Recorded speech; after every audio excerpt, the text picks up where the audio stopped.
Hello everyone, today we are going to open up Magic again. Yes, a commander deck. Ooh, Land's Wrath. It is red, green and white, and there is one legendary foil in here. There are 3 new cards, 100 cards deck, and this is the first one, Obun, Muldaya, Ancestor. For 4 mana it's a 3/3. It's an elf spirit, and it says at the beginning of combat on your turn, up to 1 target land you control becomes an XX elemental creature with trample and haste until the end of turn. Where X is Obun's power. It's still a land. Landfall. Right, landfall is back. Whenever land enters the battlefield under your control, put a +1/+1 counter on their target creature. And this is of course for Zendikar Rising. There are 2 decks. The other one is in store to be opened next. So not in the same video though. Now then, 100 card deck, 3 new cards, a deck box, 10 double-sided tokens, a life wheel, strategy insert and reference card. This is quite a big box for just 100 cards.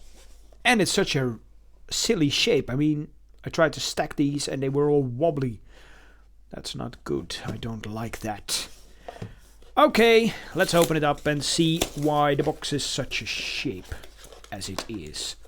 Oh. See, you cannot even easily slide them out. Okay. So this is the deck. Seriously? So there's nothing in the cardboard here, just a pack of tokens. And then there is this. Yeah, I think if they made the box like this and just sold it, so much waste. Right. So this is the deck box. Quite simple cardboard thingy. A learn to play commander. Well, I'm guessing if you're buying this, you don't need to learn to play. And a life wheel, which in my opinion is utterly useless, since this goes up to 40 and starts at 21, and the other side is 20 to 1. So it's a bit silly. Okay, so let's start with the tokens here. Yeah, let's just start with the tokens. Right, so we have a core ally. ×3. We have an elemental. Right. Saproling. A beast. Ooh, nice. A red and green elemental. And birds. Oh. Nice. Okay, and here is the deck. Okay, let's open it up and see what we get. I won't go through the commons and uncommons, but I will go through the rares and or mythics. Well, and mythics, since there are for sure rares.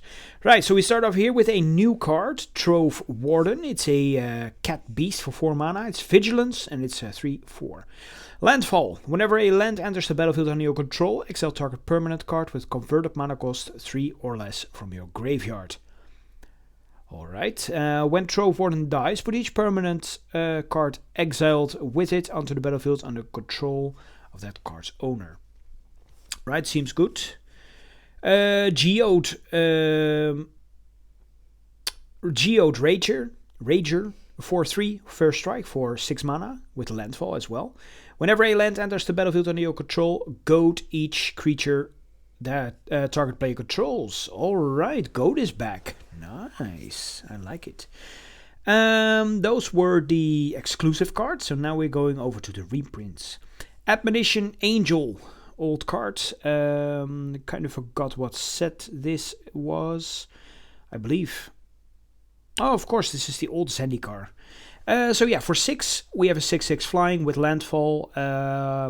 When a land enters the battlefield under your control, you may exile target non-land permanent other than Admonition Angel.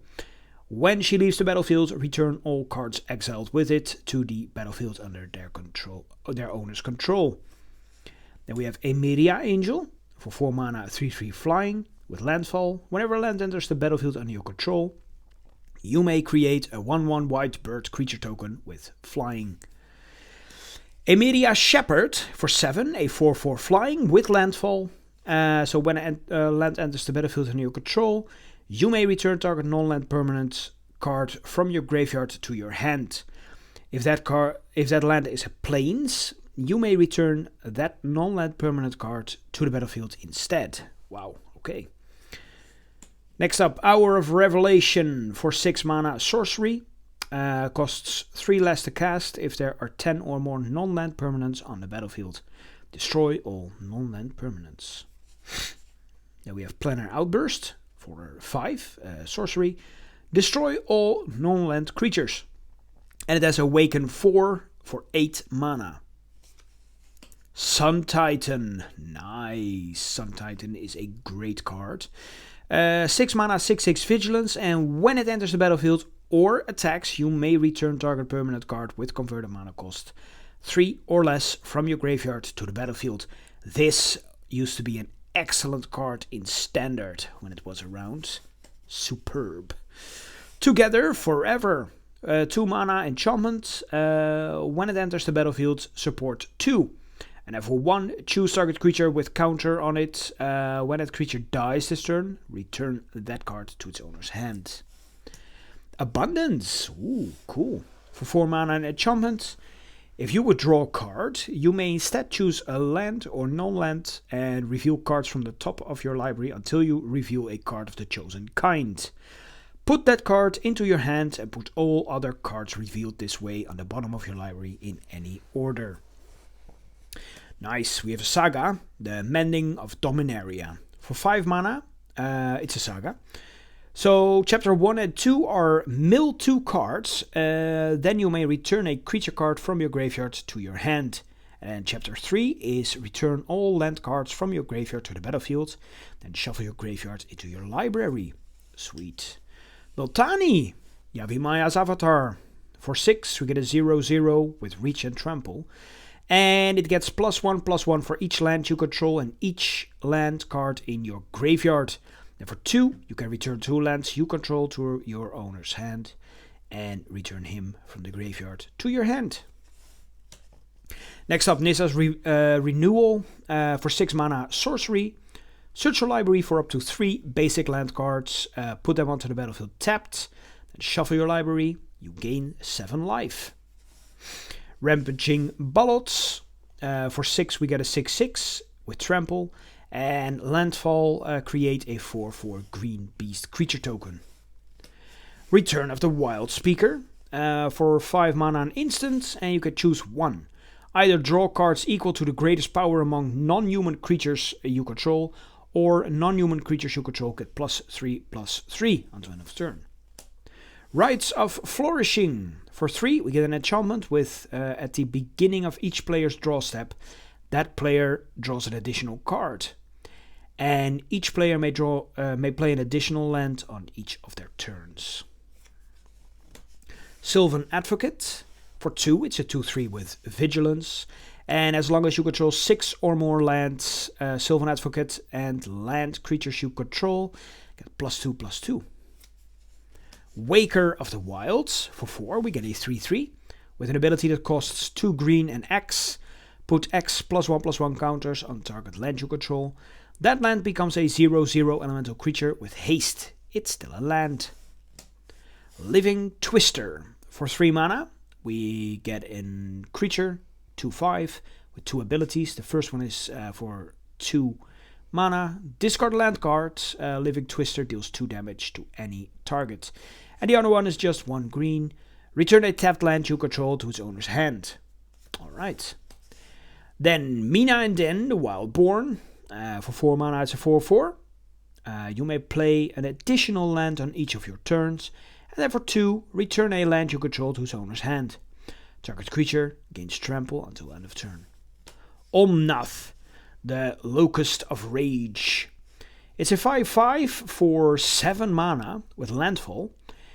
When you do, create a 5/5 red and green elemental creature token. When Omnath or another elemental you control dies, Omnath deals 3 damage to any target. Seer Sundial for 4. It's an artifact with landfall. Then you may pay 2. If you do, draw a card. Then we have Needle Spires. Ooh, the old enemy color Manland. For red and white, enters the battlefield tapped. And then for 4 you can make it a 2/1 red and white elemental creature with double strike until end of turn. It's still a land. I used to play Boros during the time that this card was released first time in World Wake, and I did not have these, but I really, really needed it. Well, now I do. Better late than ever, right? Right, on to the uncommons and the rest. Abzan Falconeer. Banishing Light, nice. Condemn, Crush Contraband, Elite Skill Guard, Core Cartographer, Retreat to Emeria, Acidic Slime, Armorcraft Judge, Beanstalk Giant, Circuitous Root, Elvish Rejuvenator, Embodiment of Insight, we have an Evolution Sage, Far Wanderings, Fertilid, Harmonize, ooh, cool. Harrow, Inspiring Call, Keeper of Fables, the Kalni Heart Expedition, Kodama's Reach, Retreat to Kazandu, Seder the Wayfinder, Spore Mount, Spring Bloom Druids, Tuskguard Captain, Yavimaya Elder, Zendikar's Royal, Ground Assault, Naya Charm. Then we have Struggle and Survive, Sylvan Reclamation, Treacherous Terrain. We get an Arcane Signet, very nice. Sandstone Oracle, Scare Tiller, Sol Ring, of course. What is a commander deck without Sol Ring? Blighted Woodland, Boros Garrison, Boros Guildgate, Command Tower, of course, Cryptic Caves, Evolving Wilds, Gruul Guildgate, Gruul Turf, Jungle Shrine, Crozen Verge. Hey, is that with a new art? Nice. Myriad Landscape, Naya Panoramic, Selesnya Guildgate, Selesnya Sanctuary, Terramorphic Expanse. And there we're getting some cards from Zendikar Rising itself, because, yeah, of course, it is a deck for Zendikar Rising. Makes sense. So we have Roiling Regrowth, Murasa Rootgrazer, and then we get some basic lands. One type of all the 3 colors for Zendikar Rising as well. And then a turn card and popular formats on the other side. So there you have it. One commander deck for Zendikar Rising. A lot of landfall. But yeah, that's just the theme of the deck. So thank you all for watching and see you guys next time. Bye bye.